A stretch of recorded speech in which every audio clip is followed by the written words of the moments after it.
Hello दोस्तों, मैं रिजवान नसीम आप सभी का स्वागत करता हूँ रिजवान नसीम सॉल्यूशंस में। दोस्तों, आज की क्लास में हम लोग चैप्टर नंबर 3 2 4 वाले रैखिक समीकरण व्यू में के एक्सरसाइज नंबर 3.3 करने वाले हैं। पिछली क्लास में हम लोगों ने 3.2 कर लिया। जिन लोगों ने वो वीडियो नहीं देखी है, वो सब पढ़ना चाह रहे हो तो वो जो है आई बटन पर क्लिक करके उसको देख सकते हैं।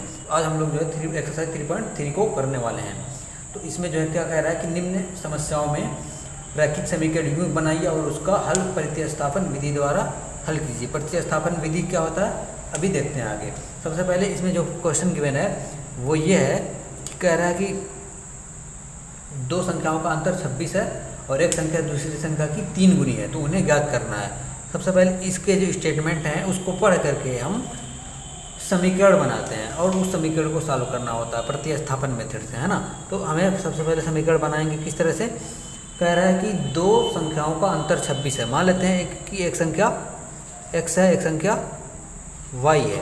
हमें दो वेरिएबल इसको एक वेरिएबल में भी मान के कर सकते हैं एक चर से, लेकिन ये जो चैप्टर है वो क्या है, दो चर वाले रैखिक समीकरण है, इसलिए हमने दो चर माना, एक को x माना, एक को y माना। अब कह रहा है कि इन दोनों का अंतर क्या है, 26 है, तो दोनों को क्या कर दिया है, माइनस कर दिया। तो इक्वल टू कितना हो गया, 26 हो गया। ठीक है, ये फर्स्ट इक्वेशन हो गया। और सेकंड इक्वेशन कैसे बनेगा, यहाँ पे कह रहा था एक संख्या दूसरी संख्या की 3 गुनी है, एक संख्या दूसरी संख्या की 3 गुनी है, यानी कि x और y में जो है अगर मान लेते हैं कि ये x से 3 गुना है तो y की तरफ 3 से मल्टीप्लाई करना पड़ेगा, तब ये दोनों बराबर होगा। ठीक है, कम वाले की तरफ हमें मल्टीप्लाई करना होता है। तो x इक्वल टू 3y हो गया, और यहाँ से जब इसको इधर लाएंगे तो x minus 3y equal to 0 हो जाएगा। ठीक है, तो ये दूसरा इक्वेशन हो गया, x minus 3y equal to 0। ठीक है, ये हो गया सेकेंड इक्वेशन। ये हो गया सेकंड इक्वेशन। हमारे पास दो इक्वेशन हो गया और दो वेरिएबल थे। जितने वेरिएबल गिवन होते हैं, जितने चर होते हैं, उतने ही सभी हमें बनाने पड़ते हैं। तो यहाँ पे दो वेरिएबल थे, x और y। यहाँ से हमने दो समीकरण बना लिया और इसको अब हम सॉल्व करने वाले हैं प्रतिस्थापन से। प्रतिस्थापन में क्या होता है कि एक इक्वेशन में जो है वैल्यू है उसको हम क्या कर देते हैं, दूसरे में रख देते हैं। तो इसको अगर हम इस तरह से जो रखा हुआ था x इक्वल टू 3y ही रखते चलें, तो x की वैल्यू 3y जो आ रही है उसको फर्स्ट में रख देते हैं। ठीक है, फर्स्ट इक्वेशन क्या है, x minus y equal to 26 है। जब x की वैल्यू को 3y रखेंगे तो यहाँ पे हो जाएगा 3y, और ये y यहाँ से दोनों माइनस होगा तो 2y बचेगा, यहाँ पे 26 हो जाएगा। सो y इक्वल टू क्या हो जाएगा, 13 हो जाएगा, है ना। तो एक y की वैल्यू क्या आ गई, 13 हो गई। अब x की वैल्यू क्या हो जाएगी, अगर x की वैल्यू 3y है तो यहाँ पे जब हम रखेंगे x की वैल्यू y की वैल्यू को 13 तो क्या हो जाएगा, 39 हो जाएगा। ठीक है, तो x की वैल्यू क्या हो गई, 39 हो गई, y की वैल्यू क्या हो गई, 13 हो गई। तो यही जो है इसका क्या हो जाएगा, सॉल्यूशन हो जाएगा। यानी कि दोनों जो नंबर हैं वो क्या हो जाएंगे, 39 एंड 13 हो जाएंगे। ठीक है, दोनों का डिफरेंस कितना है, दोनों का अंतर 26 है और ये एक दूसरे की 3 गुनी है। तो इस तरह से जो हमें करना होता है। ठीक है, नेक्स्ट क्वेश्चन क्या है, इसमें पहले वाले क्वेश्चन में 4 5 6 पार्ट दिए हैं, तो इसमें से ये पहला था। दूसरा वाला क्या रहेगा, दूसरे वाले में क्या रहा है कि दो संपूरक कोणों में बड़ा कोण छोटे कोण से 180 डिग्री अधिक है, उन्हें ज्ञात कीजिए। संपूरक कोण क्या होते हैं कि जिन दो कोणों का योग 180 डिग्री होता है उसको संपूरक बोलते हैं। ठीक है, तो दो एंगल हैं, उनका योग क्या होना चाहिए, 180 होना चाहिए। तो मान लेते हैं कि पहला जो एंगल है वो क्या है, x है, दूसरा वाला क्या है, y है। ठीक है, जब इन दोनों को ऐड किया है तो क्या आना चाहिए, 180, क्योंकि दोनों एंगल जो होता है अगर जोड़ने पे 180 आ रहा है तो उसी को संपूरक बोलते हैं। ठीक है, और ये पहला इक्वेशन हो गया। कह रहा है कि दूसरे इक्वेशन में एक कोण जो है दूसरे से 18 अधिक है। मान लेते हैं कि ये x वाला अधिक है 18। ठीक है, तो y की तरफ 18 ऐड करना पड़ेगा अगर इस दोनों को बराबर करना है। ठीक, इस तरह से वो, जैसे देखो अगर y कम है तो बराबर कब होगा, जब y की तरफ जितना कम है उतना ऐड कर देंगे तभी बराबर होगा ना। तो हमें जो है 18 को y की तरफ ऐड करना पड़ेगा क्योंकि y कम था 18। तो यहाँ से जो है x की वैल्यू को क्या कर सकते हैं, अगर हमें प्रतिस्थापन विधि से करना है तो x की वैल्यू को y प्लस 18 रख देंगे यहाँ पे लाके। ठीक है, x की जगह पे, ये दूसरा इक्वेशन है ना, ये दूसरा इक्वेशन है, ये पहला था। ठीक, जब x की वैल्यू को ला करके यहाँ पे रखेंगे y प्लस 18 हो जाएगा, ये y प्लस 18, और यहाँ से पहले से y है तो यहाँ से हो जाएगा 2y, और 18 को इधर भेज देते हैं तो 180 माइनस 18, तो क्या मिलेगा हमें, 162 मिलेगा। ठीक है, वाई इक्वल टू क्या हो जाएगा 81 हो जाएगा। ठीक है, वाई की वैल्यू क्या हो गई 81 हो गई है ना, यानी कि एक कोड क्या हो गया 81 हो गया। तो दूसरा कोड क्या हो जाएगा, एक्स की वैल्यू जो है यहाँ पे हमें फाइंड करनी पड़ेगी। एक्स की वैल्यू कैसे फाइंड करेंगे, वाई की जगह पे 81 रख देंगे और यहाँ से 18 हो जाएगा। तो यहाँ पे दोनों ऐड होकर क्या हो गया 819 यानी कि 99 हो गया। तो जो दोनों एंगल हैं वो क्या क्या होंगे 81 होगा और 99 होगा। ठीक है, सप्लीमेंट्री यानी कि संपूरक में जो है जो एंगल आता है वो एक 90 से कम होता है और एक 90 से ज़्यादा का होता है। दोनों 90 से कम नहीं हो सकते या दोनों 90 से ज़्यादा नहीं हो सकते, क्योंकि दो नंबर जो है को जोड़ के हम अगर दोनों 90 से बड़ा है तो जोड़ेंगे तो 90 से ऊपर 180 से ऊपर चला जाएगा, दोनों छोटा है तो 180 से कम रह जाएगा। तो सप्लीमेंट्री में क्या होता है, संपूरक में एक एंगल 90 से बड़ा होता है, एक एंगल 90 से छोटा होता है। क्लियर है, तो इस तरह से जो है हमें ये फाइंड कर लिया, एक 81 है और एक 99 हो गया एंगल। ठीक है, तो दोस्तों अगर आप लोग यूपी बोर्ड एनसीईआरटी की पूरी बुक पढ़ना चाहते हैं, पूरा सिलेबस जो है मैं कंप्लीट करवाऊंगा स्टार्टिंग से लेकर के पूरा एंड तक का। ठीक है, तो जो भी बच्चे यूपी बोर्ड एनसीईआरटी की इस मैट्रिक्स को पढ़ना चाहते हैं तो वो मेरे चैनल को सब्सक्राइब कर लें, क्योंकि मैं जो है इसमें पूरा सिलेबस कवर करवाऊँगा। ठीक है, तो चलिए देखते हैं नेक्स्ट क्वेश्चन क्या है। चौथा क्वेश्चन, तीसरा वाला काफ़ी इजी है, उसको छोड़ देते हैं क्योंकि ये पिछले एक्सरसाइज से रिलेटेड भी है। वो 3.1 में मैंने इस तरह के क्वेश्चन करवा दिया था। ठीक है, कह रहा है कि एक नगर में टैक्सी के भाड़े में एक नियत भाड़े के अतिरिक्त चली गई दूरी पर भाड़ा सम्मिलित किया जाता है। 10 किलोमीटर के लिए भाड़ा 105 रुपये है तथा 15 किलोमीटर के लिए भाड़ा 155 रुपये है। नियत भाड़ा तथा प्रति किलोमीटर भाड़ा क्या है। एक व्यक्ति को 25 किलोमीटर यात्रा करने के लिए कितना भाड़ा देना पड़ेगा। इसको इस तरह समझते हैं कि हमें जो है टैक्सी से जाना है यहाँ से यहाँ तक मान लेते हैं। ठीक है, और ये दूरी कुछ किलोमीटर है। ठीक है, तो हर किलोमीटर जाने पे वो एक फिक्स भाड़ा मतलब उस वाई की रेट से वो चार्ज कर रहा है। ठीक है, मान लेते हैं कि वाई की रेट से वो चार्ज कर रहा है पर किलोमीटर का, और एक फिक्स भाड़ा उसका है उस टैक्सी का। मान लेते हैं कि वो मेंटेनेंस का ले रहा है 100 रुपये ले रहा है। ठीक है, तो यहाँ पे जो होगा माना नियत भाड़ा जो होगा यानी कि उसका एक फिक्स भाड़ा है जो कि 100 रुपये है। ठीक है, और प्रति किलोमीटर जो भाड़ा होगा, प्रति किलोमीटर भाड़ा जो होगा वो क्या होगा वाई रुपये होगा। ठीक है, एक फिक्स भाड़ा उसका है वो 100 रुपया है और वो उसके अलावा हर किलोमीटर पे वाई की रेट से चार्ज कर रहा है जितना किलोमीटर ट्रैवल किया जा रहा है। ठीक है, तो अगर कह रहा है कि 10 किलोमीटर जा रहा है तो 105 रुपये लगते हैं। ठीक है, अगर मान लेते हैं कितना किलोमीटर गया 10 किलोमीटर है ना, 10 किलोमीटर गया। ठीक, और हर किलोमीटर का भाड़ा वाई रुपये है तो 10 वाई रुपये हो गया, और इसमें जो है एक फिक्स भाड़ा है वो भी ऐड कर रहा है। ठीक है, तो यहाँ से जो टोटल भाड़ा हो जाएगा x प्लस 10y हो जाएगा, जो कि कितना है 105 रुपीज़ है। ठीक है, दूसरे इक्वेशन में क्या कह रहा है कि 15 किलोमीटर जा रहा है, तो अगर वो 15 किलोमीटर जा रहा है और 1 किलोमीटर का भाड़ा वाई रुपये है तो टोटल भाड़ा क्या हो जाएगा 15y। इसके अलावा x रुपये जो फिक्स है वो ऐड करना पड़ेगा, तो जो है कितना बन जाएगा 155 बन जाएगा। ठीक है, ये पहला समीकरण, ये दूसरा समीकरण। अब इसको दो तरह से करते हैं, एक तो प्रतिस्थापन से, एक विलोपन से। प्रतिस्थापन से कर लेते हैं, विलोपन से कर लेते हैं। इसको जो है माइनस कर देंगे। ठीक है, तो यहाँ से क्या हो जाएगा, ये कट हो जाएगा, यहाँ से बचेगा -5y इजकल टू यहाँ से क्या हो जाएगा -50। सो y इजकल टू क्या हो जाएगा 10 हो जाएगा। ठीक है, y की वैल्यू क्या आ गई, हमें मिल गई 10 मिल गई। अब जो है जब x की वैल्यू को हमें फाइंड करना होगा तो किसी एक में यहाँ से रख देंगे, या तो इसमें जो है फर्स्ट में रखते हैं या सेकंड में। फर्स्ट में रख देते हैं x plus 10y is equal to क्या है 105, तो 10 की जगह पे और y की जगह पे 10 रख दिया, इजकल टू 105 हो गया। ठीक है, अब यहाँ से x की वैल्यू क्या हो जाएगी 5 हो जाएगी। ठीक, ये 100 होगा, वहाँ से जाएगा माइनस हो गया तो 5 हो जाएगा। ठीक है, यानी कि जो नियत भाड़ा था वो 5 रुपये था। ठीक, और जो पर किलोमीटर भाड़ा था वो 10 रुपये था। अब कह रहा है कि अगर कोई 25 किलोमीटर जा रहा है तो कितना भाड़ा लगेगा। 25 किलोमीटर जा रहा है और 1 किलोमीटर का भाड़ा वाई है तो 25y हो जाएगा, और ये जो फिक्स वैल्यू है, फिक्स भाड़ा है वो x है। तो इसमें जो है अब x और y की वैल्यू रख देते हैं। x की 5 है, y की वैल्यू क्या है 10 है, तो ये हो गया 250 टोटल है ना, और ये 5 मिलके 255 हो गया आंसर। ठीक है, तो उसको 25 किलोमीटर जाने के लिए 255 रुपये भाड़ा लगेगा। इस तरह से करते हैं। आई होप आप लोगों को ये समझ आ गया होगा।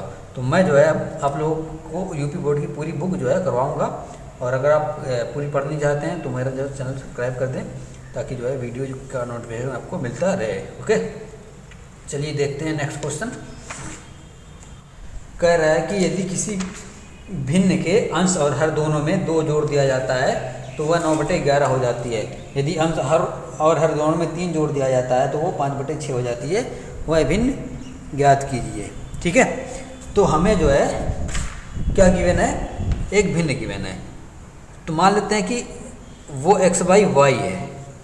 ठीक है, ये एक भिन्न है, p/q क्यू के फॉर्म में होती है, x/y हो गया। ठीक है, अब कह रहा है कि पहले स्टेटमेंट में ये कह रहा है कि अगर अंश और हर दोनों में 2 जोड़ दिया जाता है, अंश और हर दोनों में 2 जोड़ दिया जाता है। ठीक है, तो अंश में भी 2 जोड़ दिया और हर में भी 2 जोड़ दिया, तो ये भिन्न जो है कितना हो गई, 9/11 हो गई। ठीक है, तो यहाँ से हमें एक इक्वेशन बनाना पड़ेगा, क्रॉस मल्टीप्लाई करके इक्वेशन बना लेते हैं। जब यहाँ से क्रॉस मल्टीप्लाई करेंगे तो क्या मिलेगा हमें, 11x + 22 मिलेगा, है ना, 11x + 22 मिलेगा, और यहाँ से 9y + 18 मिलेगा। तो यहाँ से -9y इधर कर देते हैं। ठीक है, और यहाँ से जो होगा +4 कर देते हैं, क्योंकि 11 दूनी 22 होगा, 9 दूनी 18 होगा, माइनस होगा तो +4 हो जाएगा यहाँ से। ठीक है, = 0। ठीक है, और यहाँ से जो होगा ये फर्स्ट इक्वेशन। दूसरे वाले से कंडीशन में क्या कर रहा था, यही भिन्न फिर से ले लेते हैं, x/y जो भिन्न थी, और इसमें जो है यदि अंश और हर तीनों में 3 जोड़ दिया जाता है, अंश में भी 3 जोड़ दिया है और y में भी 3, हर में भी 3 जोड़ दिया है, तो ये जो भिन्न है वो 5/6 हो जाती है। अभी मैं इसको शॉर्ट में भी बताऊंगा कि किस तरह करते हैं, बिना इक्वेशन बनाए हुए, तो बने रहेगा वीडियो में लास्ट तक। तो इसको भी क्या करते हैं, क्रॉस मल्टीप्लाई करते हैं। 6x हो गया यहाँ से, है ना, और यहाँ से जो है 18 हो जाएगा, और यहाँ से 5y होगा, तो -5y इधर करते हैं। जब पक्षांतर करते हैं तो साइन चेंज ही हो जाता है ना, तो यहाँ से 6 × 18, यहाँ से 5 × 15, जब घटेगा तो ये +3 हो जाएगा। ठीक है, यहाँ से हो गया 0। अब इसमें जो है हमारे पास जो 2 समीकरण बन रहे हैं, ये है 11x 9y + 4, ये क्या है 6x - 5y + 3। इसमें से दोनों जो है एलिमिनेट नहीं होंगे, ख़त्म नहीं होंगे, तो इसको बराबर करना पड़ेगा। किस तरह से करेंगे बराबर, एक में या तो y को बराबर करो या तो x को बराबर करो। ठीक है, तो हम y को बराबर कर लेते हैं। अगर y को बराबर करना है तो इसमें 5 से मल्टीप्लाई करना पड़ेगा और इसमें 9 से मल्टीप्लाई करना पड़ेगा। जब 5 से मल्टीप्लाई करेंगे तो 55y हो जाएगा, x हो जाएगा, और यहाँ से 45y हो जाएगा, यहाँ से क्या हो जाएगा 20 हो जाएगा। ठीक है, इसमें जब करेंगे इसमें 9 से करना पड़ेगा, क्योंकि 45 बनाना है ना y को, तो 9 से करना पड़ेगा। इसमें करेंगे तो 54x हो जाएगा, और यहाँ से जो करेंगे तो -45y हो जाएगा, और यहाँ से जब करेंगे तो क्या हो जाएगा 9 × 3 = 20, 7 = 0। यहाँ पे साइन चेंज करना पड़ेगा। ठीक है, जब साइन चेंज करेंगे तो ये जो है कैंसिल हो जाएगा, माइनस प्लस होके ये 5 में 54 जाएगा, x बचेगा, और यहाँ से जो होगा -7 बचेगा। क्या बचेगा, -7। ठीक है, = 0, सो x = क्या हो जाएगा 7 हो जाएगा। तो यानी कि x की वैल्यू क्या आ गई, 7 हो गई। अब हमें y की वैल्यू चाहिए, तो इसी जो इन दोनों में से इक्वेशन आया था उसमें रख देते हैं y की वैल्यू को, x की वैल्यू को, तो 7 हमें y की वैल्यू मिल जाएगी। ठीक है, मान लेते हैं दूसरे में रख देते हैं, तो x और 7 तो क्या हो जाएगा 42 हो जाएगा। x की जगह पे जब 7 रखेंगे 7 से क्या 42 हो गया। यहाँ से जो होगा वो क्या हो जाएगा 5y है, तो यहाँ पे जो होगा -5y हो गया, = ये इसको इधर भेज दिया तो -3 हो गया, इसको यहीं रहने देते हैं +3 करके, = 0 हो गया। और यहाँ से जो होगा 45 हो जाएगा, -5y हो गया, तो y का = क्या हो जाएगा 5y = 45, 5y = 45, तो y = क्या हो जाएगा 9 हो गया। ठीक है, तो इसकी जो वैल्यू आ गई x और y की दोनों फाइंड हो गई। सो हमारे पास जो वो था भिन्न था वो क्या था, x/y था, x/y भिन्न था ना।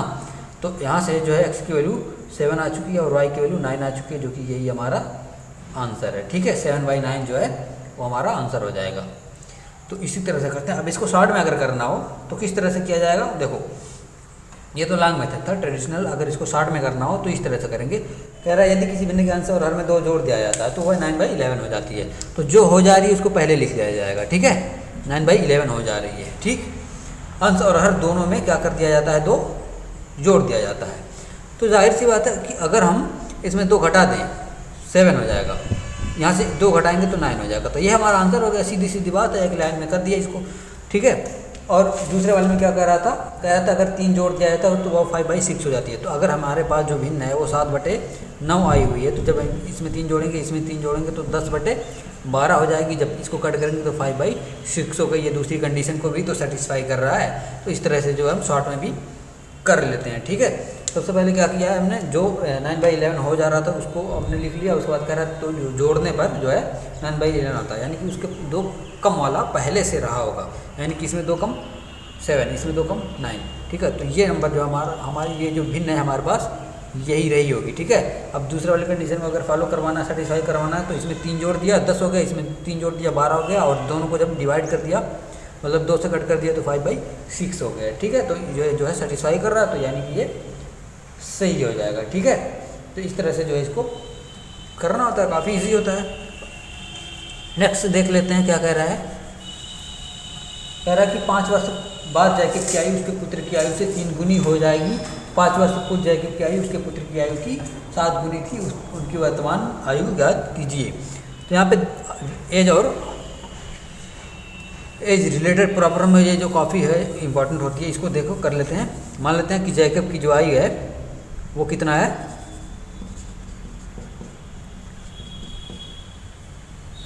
जैकब की आयु है कितना हो जाएगी, x मान लेते हैं, x ईयर है, ठीक है, x साल है ना। और पुत्र की आयु कितना हो जाएगी, y हो जाएगी, जैकब के पुत्र की आयु, ठीक है, कितना हो जाएगी, y साल हो गई, ठीक। तो यहाँ से जो है हमें एक इक्वेशन बनाना पड़ेगा। इसमें जो है दोनों तरह से कर सकते हैं, या तो इसको y मान लें या तो इसको x मान लें, ठीक है। तो जैकब की जो आयु है उसकी आयु से 3 गुनी हो जाएगी 5 वर्ष बाद जैकब की आयु। तो दोनों की 5 वर्ष बाद वाई निकालते हैं। जैकब की आयु जो है 5 वर्ष बाद क्या है, x+5 हो जाएगी, और उसके पुत्र की आयु x+5 हो जाएगी। मान लेते हैं जैसे कोई अगर आज 5 साल का है, 5 साल के बाद 5+5 10 साल का होगा ना, उसमें जोड़ना पड़ता है। अगर बात का पूछ रहा है, पहले का पूछ रहा है तो घटाना पड़ता है। जब टाइम्स कहता है कि इतना गुना हो जाएगा तब मल्टीप्लाई करते हैं। तो यहाँ पर जो है हमें 5 साल बाद पूछ रहा है तो इसलिए वो कर देंगे, जोड़ देंगे दोनों में 5-5 साल, ठीक है। अब ये कह रहा है कि कितना गुना हो जाता है, 3 गुना हो जा रही है, ठीक है। तो ये पिता है, ये पुत्र है, तो जो है पिता की आयु 3 गुना है। तो अगर बराबर करना तो पुत्र की तरफ, यानी कि जो कम होता है उसकी तरफ 3 से मल्टीप्लाई करना पड़ेगा हमें, ठीक है। यहाँ से एक इक्वेशन बनेगा, कैसे, x ये +5 है, ये 3y + 15 होगा, तो जब इधर आएगा तो ये 3y हो जाएगा, और ये 15 होगा, ये उधर जाएगा तो हो जाएगा 10, ठीक है। ये एक समीकरण हो गया। 3y इधर आया माइनस हुआ, ये 3 × 5 = 15 हुआ, और ये 5 उधर गया तो माइनस होकर 10 हो गया, ठीक। दूसरी कंडीशन में क्या कह रहा है, 5 वर्ष पूर्व जैकब की आयु, 5 वर्ष पूर्व, अभी अगर इनकी वर्तमान आयु दी हुई है दोनों, ठीक है, x है और y है। 5 वर्ष पूर्व x-5 हो जाएगी, ये 5 वर्ष पूर्व y-5 हो जाएगी, और ये 7 गुना था उस टाइम, 7 गुना था, तो पुत्र की तरफ 7 से मल्टीप्लाई करना पड़ेगा, ठीक है। अब यहाँ से एक इक्वेशन बनेगा हमारे पास, x ये -7y हो जाएगा, और यहाँ से जो है -35 होगा, ये प्लस उधर जाएगा तो क्या हो जाएगा, -30 हो जाएगा, ठीक है। ये समीकरण नंबर 2 हो गया। तो हमारे पास जो 2 समीकरण हैं वो ये हो गए। अब इसको जो है हमें सॉल्व करके किसकी वैल्यू निकालना है, उनकी वर्तमान आयु निकालना है, ठीक है। तो कैसे सॉल्व होगा, एक को एलिमिनेट करते हैं, है ना। तो x - 3y = 10, x - 7y = -35, minus plus plus. Minus में क्या करते हैं कि जो साइन होता है उसको उल्टा कर देते हैं। माइनस है तो प्लस कर देंगे, प्लस है तो माइनस, यहाँ प्लस था माइनस कर दिया, यहाँ माइनस है प्लस कर दिया, यहाँ माइनस है तो प्लस कर दिया, ये कैंसिल हो जाएगा। यहाँ से -3 + 7 4y होगा, और यहाँ से 40 हो जाएगा। सो y की वैल्यू क्या आ गई, 10 आ गई। जब y की वैल्यू 10 आ गई तो x की वैल्यू हमें फाइंड करनी पड़ेगी। इसमें एक जो है या तो पहले इक्वेशन में या तो दूसरे इक्वेशन में y की वैल्यू रख देंगे, ठीक है। पहले वाले में रख देते हैं, x - 3y है, यानी कि 3 × 10 30 हो गया, = 10। सो x की वैल्यू क्या हो जाएगी, 40 हो जाएगी। ये 30 उधर जाएगा और 10 के साथ ऐड होगा तो 40 हो गई, ठीक है। तो x की वैल्यू क्या हो गई, 40 हो गई, और y की वैल्यू जो है कितना हो गई, 10 हो गई। यानी कि जैकब की आयु जो है 40 है और उसके पुत्र की आयु क्या है 10 है। क्लियर है। तो इस तरह से जो है एज प्रॉब्लम वाले क्वेश्चन को किया जाता है। बस इक्वेशन बनाएंगे उसके बाद उसको सॉल्व कर लेंगे। ठीक है। सो आई होप ये आप लोगों को समझ में आएगा। तो मिलते हैं जो है नेक्स्ट क्लास में, उसमें हम लोग जो है करेंगे एक्सरसाइज 3.4। ये चैप्टर जो है इसमें काफ़ी लॉन्ग है, इसमें 7 एक्सरसाइज तक हैं और इसको जो है कर लेंगे। उसके बाद जो हम लोग चौथे चैप्टर पे आएंगे। 1 बाय 1 जो हम लोग पूरा इस बुक को कंप्लीट करने वाले हैं। ठीक है।